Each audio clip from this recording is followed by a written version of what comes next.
Hi, I'm Nathan. I'm Tom, 2/5 are Wanted, and you're watching Entertainment Focus. Last time we saw you was on stage at Hammersmith Play when you gave us a shout out. Thank you very much to see you in the audience on that pick from Entertainment Focus. Yeah. So tell us, what have you been up to since the tour ended? We have been writing our new album, which has been pretty wild. Worked some really good people. Wait a minute, who's that? Cheryl's on the phone. I'll ring you back, Cheryl. Just put the phone down, just like that. Do you know what I mean? Just you like have that. that relationship with her, so... Yeah. I've been writing our new album. Worked with Steve Mack, Ed Druitt, Guy Chambers, Brian Higgins. Brian Higgins. Got a bit creative with this album. We've all grown up a bit. And our music's grown up as well, so yeah, I Got think some strange tracks on the album as well. I think people are going to be Hopefully impressed. going to be on the album. Definitely going to be on the album if we haven't seen it. So single Glad You Came, is that quite indicative of what we can expect for the rest of the album? I don't think so. No, I mean, there's a few like upbeat dance ones on there like that, but I think it's very mixed, and I think that was our thing with the first album, is that we wanted it to be as mixed as possible and kind of something for everyone, and it kind of did alright, do you know what I mean? We saw it's gone platinum, so we wanted to kind of do the same thing again, is just to keep it as broad as possible. But I think you can, the pop music these days, you can kind of make anything, do you know what I mean? As long as, I mean, pop music is just popular music, so... Yeah, I think with All-Time Low as well, it doesn't reflect the album, it's just a very good track that's on the album, and I don't think we kind of, when writing the album, based everything on Glad You Came, not at all. It's just what we were feeling, what sort of mood we were in on the day, and gone for it. Seems quite a fitting song to lead into the new album though. It's quite summary, isn't it? Yeah. So tell us about the story behind the song. Where did it come from? Ed Druitt, Steve Mack. We were studio. funny enough, we were actually having a pretty serious meeting with our record label at the time, weren't we? In that restaurant. A bit of a furious Yeah, we were all meeting. getting a bit furious. Oh. Bit edgy, and it was like, oh, we've got a surprise for you. And they played the track and was like, what the hell is that? So obviously it was well different to our last stuff, and we were like, I came away, I was like, I don't know if I like it. But then on the second and third list, I was like, I like it a lot. That's enough at the that's a great track, and it's yours if you want it. And that's the only time it's kind of been sent to us on this album, because we've written on every other track. It's just been us, but every now and then people do write songs and they go, oh, that'd be great for the Wanted, or that'd be great for this band, whatever. It's like we've written songs on this album that's gone, that'd be really good for whoever. And we've just sent them off to the publishing company, but obviously some tracks come in and every now and then you go, that's a right tune, that one, and you take it. So what's it been like getting more involved in the songwriting this time around?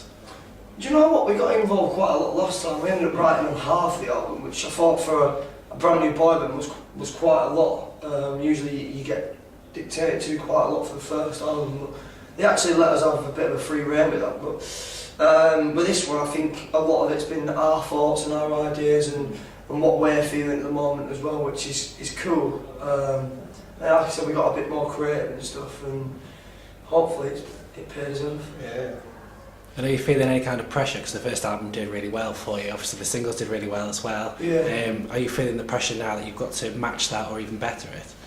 Yeah, you know what, everyone really panics about the second album. Everyone goes, oh, that dreaded second album, because I suppose there is a pressure, like, just to kind of go, you weren't just one album wonders as such, and then everything else you've done has been awful. So obviously we don't want to go down that route. We want the second album to be better and sell more, and then more people have it, more people know all the tunes on it. I think it's brilliant. Yeah. Bit biased. Not biased. Be a bit worried if you didn't. Yeah, sure, I'll be like, hate it, don't buy it. If you've written to your album and it's awful, that'd be gutting. So are you going to be previewing tracks from it when you play the iTunes Festival?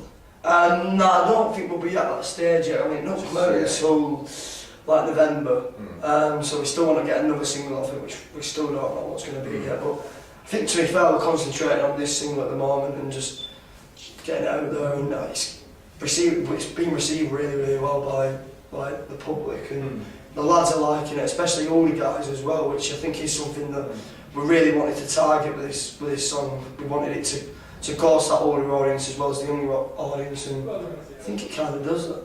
Do you like it? I do like it. Do you like it? Yeah, I do like it. It's good. Yeah, I was actually, when I was at your gig earlier this year, I was quite surprised because I expected just to be surrounded by girls, teenage girls, and it wasn't really that at all. It was quite a mix. There's quite a lot of guys there. Yeah, there was. It's good seeing actually more and more after people have started hearing this track, like race course gigs we've been doing over the summer. You just see like random groups of guys, and it's like, wait, you're about 18, 19, that sort of age, and you're proper having a right little jam in the middle. Actually, like, proper having a little rave, and it's like... Makes me buzz. Until they start elbowing girls, and you kind of go, that's a bit... Yeah.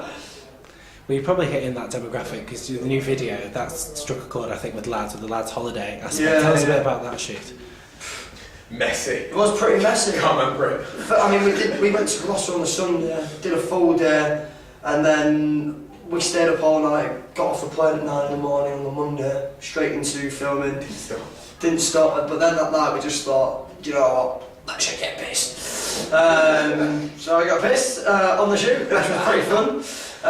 So we can't troop through it. I was like, just see in some shots, you're like, because obviously we know what we all look like when we've had a couple, and we see some shots and go, why have they used that? Yeah, absolutely slaughtered. And I was messy in that shot. Yeah. So yeah, it was fun. So is that what they did? Just gave you booze, put you in front of the camera, and pretty much, yeah. I loved it. Yeah. And those hot girls around, I was like, this is brilliant. It was actually the day we did all the shots with the girls, which isn't a bad way to start. What a shocking job this is. So we did all the shots with the girls in the morning, got levered at night, had 2 hours sleep. We walked for our beef for the main strip that night, didn't get battered, had 2 hours sleep, then got up the next day and went on a speedboat and chilled on the beach. Hard life. Hard life. You're going to be putting this in future riders, aren't you? It's like, not doing a video unless we get this thing. Yeah, I want a speedboat, I want a helicopter. What we did was just saw the Tyra Cruise video and just went, if he can have it, so can we.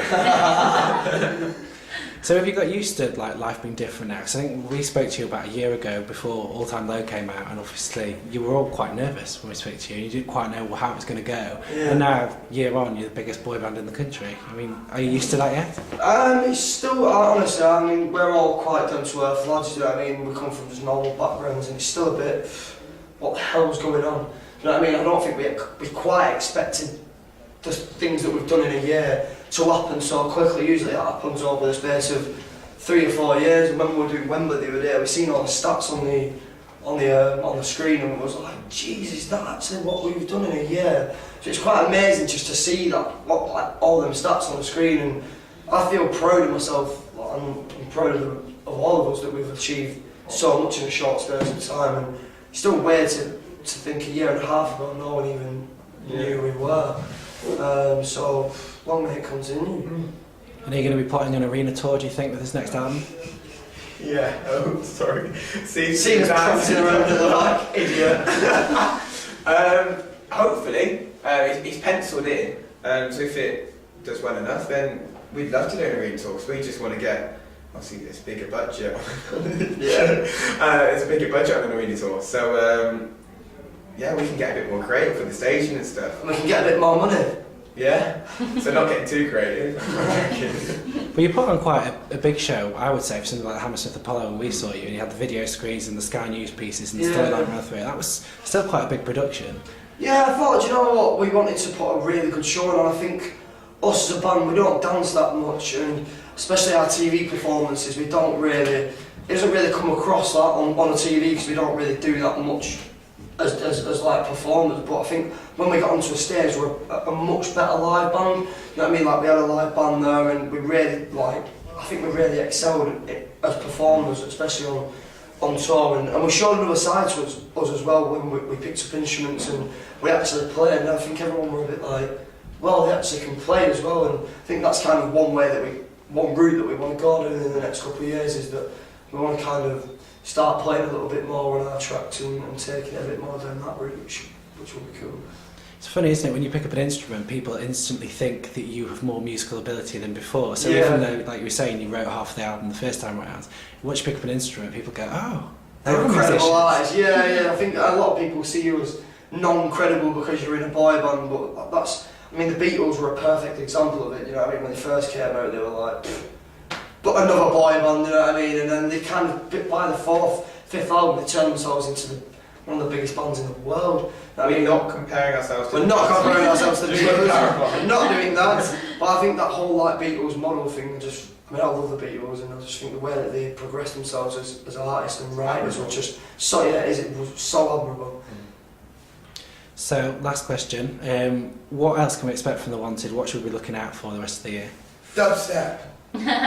Oh, we've got a bit of dubstep coming on the new album, which is a bit weird. I think people are going to be a little bit shocked. Not weird. I think it's really cool. It is cool. I think it's something that people won't expect. It's only a couple of tracks. I think that's going to be a bit like, whoa, that's a bit weird. But we're going to Australia and New Zealand at some point the next month. Singapore, Malaysia, and America. All Time Low's just been gone to radio in America as well. So exciting. it's exciting times, and not forgetting Ireland. We're going to Ireland. Got Ireland. Yeah, So it's exciting times, and obviously we've still got stuff to do over here because we in our eyes we've still got a long way to go, like, especially over here. People see us as a big boy band, but we don't really see ourselves as that yet. We want to be a lot bigger over here every time we go internationally, and I think we've still got a lot of work to do. Definitely, because everyone can always improve. So we just want to keep on writing. We've got some really good places that we're performing coming out. Like we've got Tifa on the Beach, and we've got like iTunes Festival and V Festival. V Festival's going to be cool. Yeah, which will be amazing. So you going to V Festival? Yeah. You should be. Oh mate, you're going to have to go. I'm doing some dubstep there. So get involved. So no sleep then again. Another year of no sleep. We're used to it. No sleep. It's fine. Yeah, well, the next few weeks not sleeping at all, pretty much. We're doing a radio tour for all the fans that are watching. So we haven't said that yet. No, we haven't. So please come down because security will be furious. I've only got one security guy, and he's going to have his workout for the first time in 1 year. He has his workout, not doing anything. I know.